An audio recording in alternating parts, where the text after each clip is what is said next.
Kenapa gue bisa bilang penipuan segitiga ini sangat klasik? Karena gue udah sempat menjadi calon korban si pembeli dan calon korban si penjual.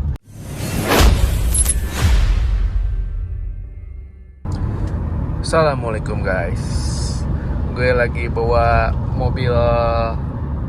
Sebenarnya banyak sih di jalan, cuman yang ini jarang nih gitu. Gue dikasih kepercayaan sama seseorang yang gak mau disebut namanya dan gak mau orang-orang tahu buat dititipin mobil.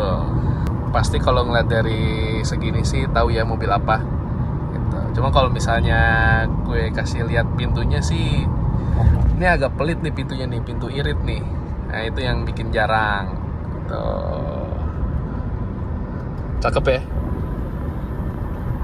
Mobil sih boleh tua, tapi kalau soal ganteng-gantengan sih ini masih ganteng banget sih di mobil. Dan yang pernah pakai Mercy Boxer pasti tahu enaknya ini mobil gimana kalau di jalan kayak gini. Ini gue pengen manasin aja mobil ini. Memang sekalian juga mau dijual gitu. Jadi kalau misalnya ada yang mau ya boleh. Ini Mercy Boxer W124. Cuma karena pintunya 2, jadi kode bodinya itu C124 karena dia coupe. Ini mobil walaupun tahun 90 kayaknya sih 90. KM-nya masih low nih, baru 107. Ya hitungannya low lah, mobil tahun 90 kan. Masih pada ori semua nih, kulit-kulitnya gitu, setirnya masih orian semua, belum ada yang di retrim. Terus panel-panel, out panel. Oh ini Matic ya. Ini Matic karena ya Matic enak bro. Males sekarang bawa mobil manual kalau misalnya bukan buat kebut-kebutan mah. Kan kalau misalnya buat santai-santai pakai Matic, apalagi nih ya cocok lah nih mobil buat para kolektor, buat hari Sabtu Minggu pagi ya kan, jalan-jalan sama istri pakai ini. Duh, enak banget lagi, apalagi pakai di Bandung kan, dingin, mobil klasik.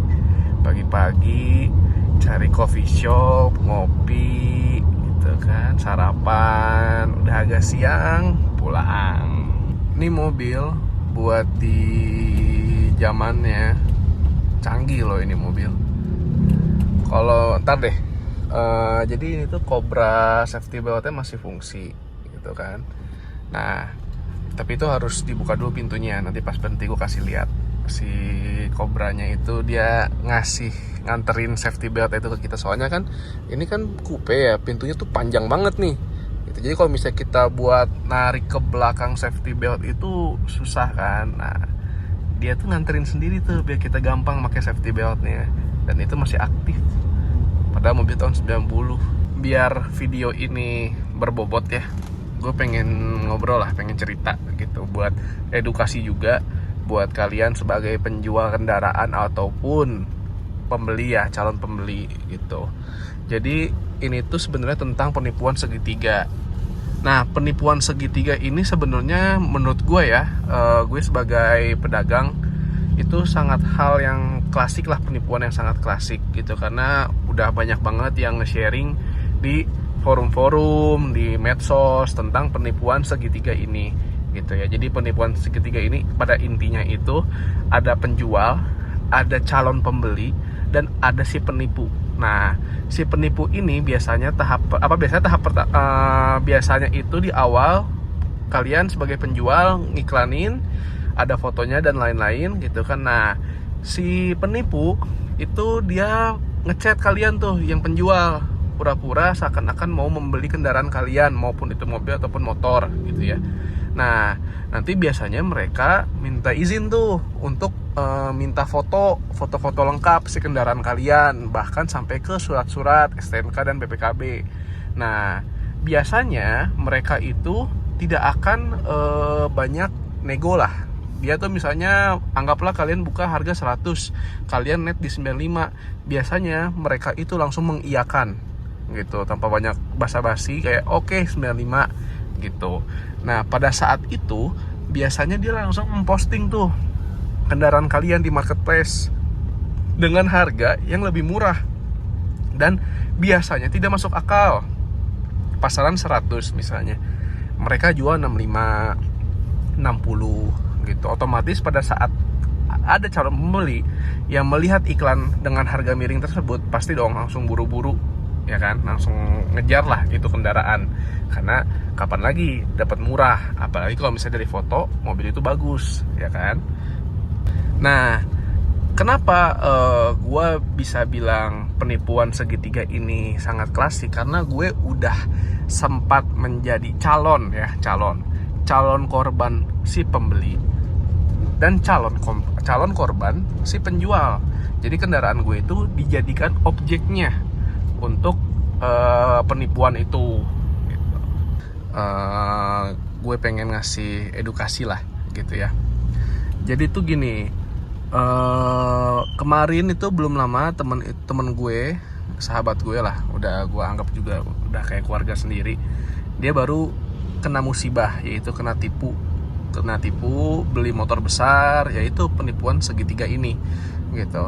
Sebenarnya pada saat dia pagi-pagi ngabarin gue kalau misalnya dia baru transaksi motor itu bermasalah, gue udah curiga, wah ini kayaknya penipuan segitiga nih, karena kan memang yang lagi marak itu di sekarang itu kan penipuan segitiga itu ya, tentang jual beli kendaraan ya gitu. Nah, ini gue ceritain ya di awal. Jadi pada saat dia malam-malam itu dia dapat iklan di marketplace, satu motor besar gitu kan, yang dia pun ngelihatnya memang murah gitu, cuman bukan yang nggak masuk akal gitu harganya. Nggak masuk akal tuh misalnya gini contoh ya, pasaran 100 juta terus dia buka 50 juta, itu kan sudah jelas penipuan atau itu motornya bodong gitu kan. Nah, ini motornya surat gitu kan, cuman kan masih masuk akal lah. Dia kan buka si penipu ini 85 juta gitu. Jadi mungkin ada minusnya si motor itu ya, entah pajak atau apa.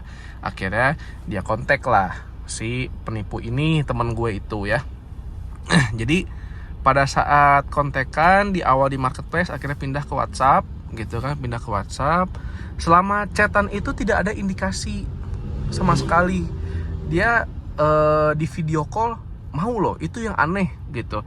Di video call mau, dia ngasih Sherlock juga bukan Sherlock forwardan atau Sherlock yang dititikin alamatnya, enggak, itu Sherlock langsung gitu, live gitu. Nah, terus temen gue juga ya, maksudnya karena tahu, jadi kan gue sering sharing lah ke temen gue ini tentang gue dijual beli kendaraan tuh gimana gitu kan, modus-modus terbaru sekarang itu seperti apa. Gue tuh sering update lah ke dia. Secara tidak langsung pun dia pun kan sudah mengerti algoritma penipuan segitiga ini gitu. Jadi dia pun, karena ini kan transaksinya kan antar kota ya, dia di Bandung, si motor ini ada di luar kota gitu, di Jawa lah gitu ya, di Jawa Tengah gitu. Temen gue itu udah memake sure semua gitu, maksudnya untuk menghindari terjadinya penipuan gitu kan. Sudah mengecek get kontaknya memang sih tidak yang tagnya itu sampai puluhan gitu, cuman ada tagannya dan tidak ada yang ngetag penipu atau apa. Pertama itu. Kedua, dia pun mengecek akun Facebooknya sudah dibuat dari kapan. Biasanya gitu kan, yang seperti ya penipu-penipu ini Facebooknya Facebook baru biasanya. Terus juga dia video call kan, video call dia mau, bisa. Tapi memang pada saat video call teman gue bilang tidak menunjukkan wajahnya. Jadi dia pada saat video call langsung nunjukin nih motornya ada gitu kan, nih sekilas lihat. Karena itu posisi tengah malam, si penipu itu ngomong, Mas, dilanjut besok pagi aja ya, nggak enak udah malam. Nanya kondisi motornya gimana, minusnya apa, pajaknya gimana, terus part standarnya ada apa aja, dan lain-lain gitu. Minta foto BPKB, minta foto STNK, karena kan ini antar kota ya, jadi maksudnya pada saat nanti ngecek unit pun tidak sia-sia lah gitu kan, untuk make sure dulu lah. Ya kita kayak biasa aja ke pemilik motor sebenarnya ya, kontekannya gitu. Diminta part standar fotonya dikirim, diminta foto detail motor dan video motor detail dikirim, terus surat-surat difotoin gitu kan. Nah udah tuh, akhirnya pagi-pagi temen gue itu ngirim tim storing ke Jawa Tengah untuk cek unit motor gitu kan, mengecek motornya itu gimana, minusnya apa, dan ngecek keabsahan surat-suratnya gitu kan, diakurin nomor rangka, nomor mesin gitu. Dan sekaligus kalaupun memang deal itu dikirim, dibawa langsung ke Bandung gitu, karena kebetulan temen gue ada kerjaan jadi nggak bisa langsung ke sana gitu. Ya udah tuh, pada saat pagi hari itu masih juga tidak ada indikasi penipuan sama sekali. Karena sedikit penjelasannya sebelum lanjut lagi, biasanya itu si penipu ini pada saat menjalankan penipuannya ini ya, dia tuh pada saat misalnya kita calon korban pengen ngecek unit gitu kan, dia pasti ngomong, Mas, nanti jangan ngomongin harga ya di lokasi, soalnya itu mobil saya titipin entah di saudara entah di teman gitu kan.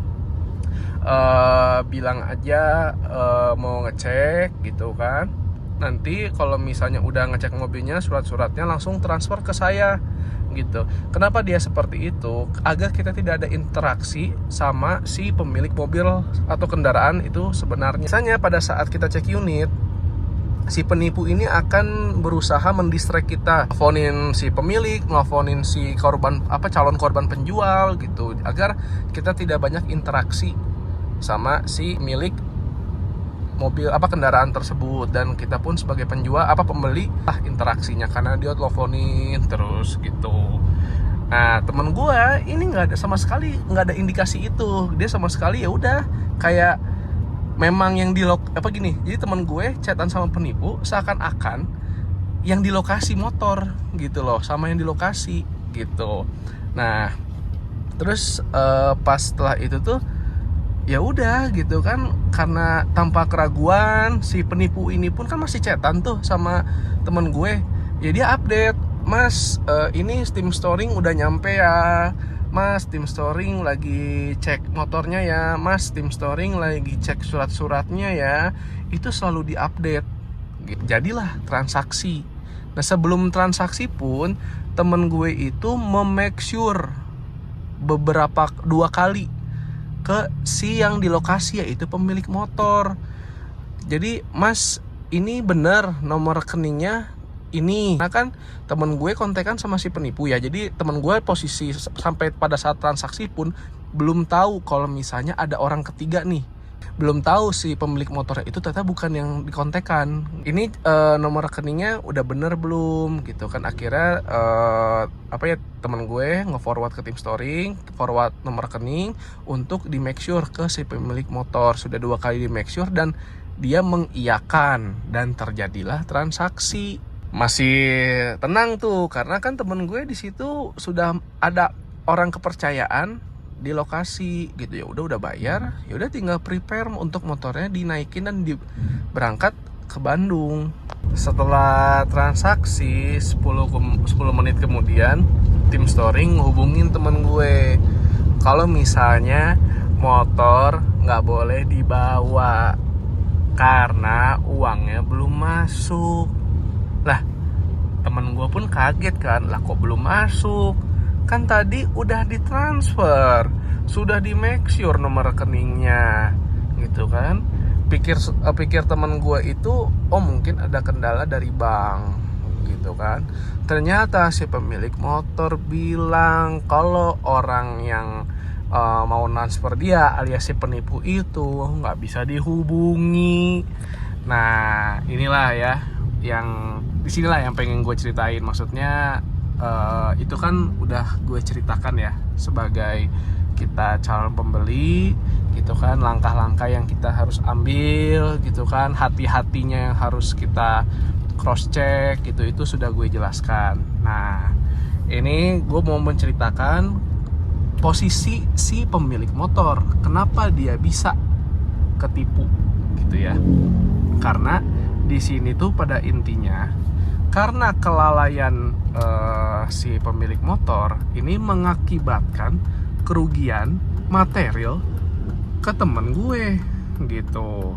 Sebentar ya, kita parkir dulu guys. Kita biasa ke Maxi dulu. Biar enak lah ngobrolnya sambil parkir. Nah, ini biar lebih enak lah ya sambil parkir, biar fokus ngobrolnya. Nah, nih ya, ini sangat penting ya menurut gue informasinya buat sekalian sebagai pemilik kendaraan ingin menjual kendaraan kalian. Tim storing udah posisi udah aman di polsek gitu kan. Kita berangkat, gue berdua sama sahabat gue ini. Teman gue menjelaskan kronologinya gitu kan di awal secara detail, menunjukkan bukti cetan, bukti transfer dan lain-lain, dan bukti transaksi gitu. Kita jelaskan semua ke polisi yang ada di polsek itu. Nah pemilik motor lah mulai menjelaskan kronologi dari pihak dia seperti apa gitu. Nah dia menjelaskan pada saat di awal dia itu mengiklankan motornya di marketplace warna biru yang berbayar.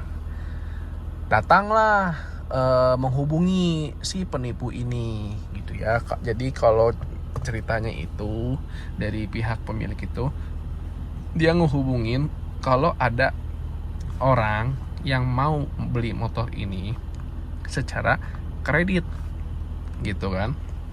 Ini serius, pembeli gitulah ibaratnya kalau di bahasa percaloan A1 nih gitu. Nah si pemilik ini ya udah kalau memang mau silakan gitu kan.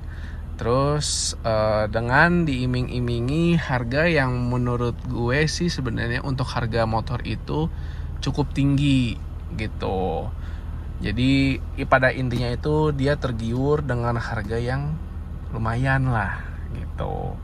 Nah jalannya penipuan itu ya kan, ketemulah temen gue si korbannya. Dia tektokan terus tuh sama si pemilik motor dan teman gue pada saat teman gue nanya-nanya kondisi motor gitu. Jadi pada saat teman gue nanya minta foto detail, dikirimin sama pemilik ke penipu ngirimin ke teman gue. Terus sampai pada saat cek unit pun seperti itu gitu.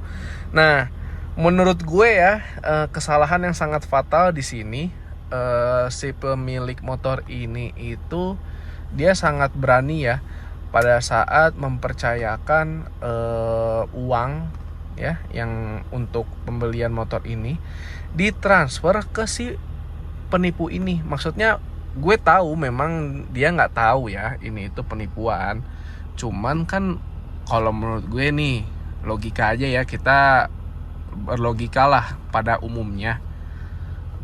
Lo ngejual barang ya kan, apalagi yang nominalnya tidak sedikit ya, ini besar loh, ini motor besar loh gitu. Itu tuh ditransfer uangnya ke orang lain yang lo belum pernah ketemu, lo belum kenal gitu kan. Dan mau jadi gini terjadinya terjadinya penipuan ini tuh karena si pemilik motor memang mengiyakan kalau pembayaran motor itu ditransfer ke si penipu gitu. Jadi pada saat temen gue nanya ke tim storing dan tim storing ngelanjutin pertanyaan itu ke pemilik motor, "Mas, ini bener nggak nomor rekeningnya?" gitu. Nah yang dia maksud itu memang benar gitu. Dia mengiyakan tuh, ya memang benar mas, itu nomor rekening si penipu gitu. Jadi dia mengiyakan kalau misalnya pembayaran motor itu ditransfer dulu ke penipu dengan harapan uang itu ditransfer balik ke si pemilik motor. Nah, mungkin ya yang gue tangkap itu, jadi si pemilik motor itu mikirnya uang itu akan diproses dulu ke penipunya, mungkin kan karena mau kredit gitu ya, ya masuk proses kantor dulu baru ditransfer balik gitu uangnya. Nah, dia mengiyakan tuh gitu. Gue nggak ngerti lagi ya, maksudnya kalau dia seberani itu ngasih kepercayaan gitu, uang itu ditransfer ke penipu gitu ya. Kita logika ya, gue aja pada saat payment mobil atau motor gitu ya, apapun itulah, apalagi yang nominalnya besar gitu, anggaplah uangnya gue titip ke temen gitu ya, pasti ke temen yang bener-bener gue deket gitu loh, yang memang bener-bener gue percaya, apalagi nominalnya besar gitu, nggak sembarangan orang gitu. Nah ini gue ngertinya dia belum pernah ketemu, kenal juga nggak tahu latar belakangnya apa, dan ya udah dia percaya gitu, dan ya terjadilah penipuan ini akhirnya gitu.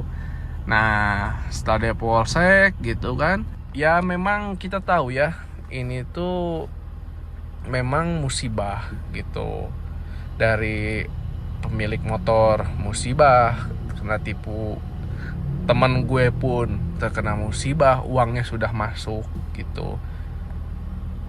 Cuman aduh, sebenarnya itu sangat disayangkan, kenapa kitanya udah hati-hati, nah inilah dari pihak pemilik motor menurut gue ada kelalaian lah. Sekarang sudah proses LP gitu kan, ya memang sulit juga ya posisi ini tuh, karena kedua belah pihak itu korban gitu. Nah cuman yang sangat amat disayangkannya tidak menemui titik tengah gitu. Maksudnya padahal di sini terlihat jelas gitu korban yang lebih diberatkan tuh yang mana gitu. Itu teman gue gitu kan. Teman gue udah hati-hati tapi jadi korban karena kelalaian seseorang gitu. Nah, dari pihak yang lalai ini menurut gue sama sekali tidak ada tanggung jawabnya. Ya sorry aja ya, etikanya menurut gue sangat kurang lah, karena pada saat kita di lokasi pun tidak ada permintaan maaf atau apapun itulah, yang maksudnya ya bahasanya lah gitu, lo tuh udah ngerugiin orang lain loh, minta maaf kek gitu. Terus coba dong ada kata-kata gimana ya mas baiknya ini kira-kira gitu loh, ada baiknya seperti apa agar sama-sama mendapat win-win solution gitu. Malah ini kita ditentang balik gitu kan, malah BPKB STNK itu diminta, kita tidak ada jaminan apapun gitu kan. Dan ya udah ibaratnya nih kemarin itu kan yang udah jelas rugi itu yang uangnya udah nggak ada nih, itu tuh temen gue. Nah ini kan motor masih ada, sesuatu masih ada, ya udah balikin aja biar lu rugi sendiri aja gitu. Itu tuh yang gue tangkap kemarin itu, karena sama sekali tidak ada bahasa untuk mencari solusi kemarin itu. Akhirnya ya udah teman gue memutuskan untuk LP, akan untuk ke Polres Bandung karena transaksi itu ada di Bandung. Terus korbannya itu teman gue itu orang Bandung, dan tim storing pun orang Bandung gitu. Akhirnya kita langsung lanjut ke Polres Bandung gitu. Nah sekarang sedang berjalan proses LP-nya. Kemarin baru di BAP lagi gitu, hari Senin gitu pas Selasa gitu kan. Lanjut nanti pemanggilan tim storing untuk di BAP, dan lanjut di panggilan lagi untuk BAP ke pemilik motor gitu. Intinya kita sebagai calon pembeli ataupun sebagai pemilik kendaraan, menjual kendaraan, ingat ya, harus hati-hati agar kejadian seperti ini tidak terjadi gitu.